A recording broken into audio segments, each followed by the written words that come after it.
Талдыкольская сельская библиотека представляет видеоролик Тауэльсыздык Ремесдеры «Символы независимости».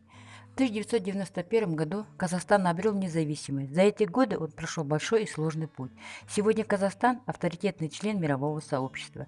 С обретением независимости возникла необходимость в государственных символах. Флаг, герб, гимн – это символ нашей свободы и независимости.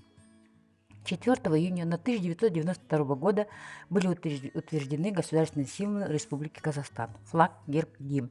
А 24 января 1996 года принят Конституционный закон о государственных символах Республики Казахстан. Эти государственные атрибуты имеют свою древнюю историю и всегда несли определенную идеологическую нагрузку.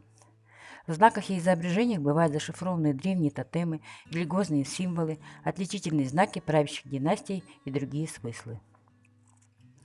Самый большой герб диаметром 3 метра расположен на Карде и музее первого президента, а самый большой флаг на территории этномемориального комплекса Атамекен в центре столицы. Гимн Республики Казахстан утвержден дважды, в 1992 и 2006 году. Нынешний вариант гимна был утвержден парламентом по инициативе первого президента. Что значит слово «Родина»? Это место, где ты родился, вырос. Это наш дом, семья, друзья, наша столица, наша родина Казахстан. Смотрю на небо голубое, там высоко парит орел. Восходит солнце золотое, над птицей будто ореол.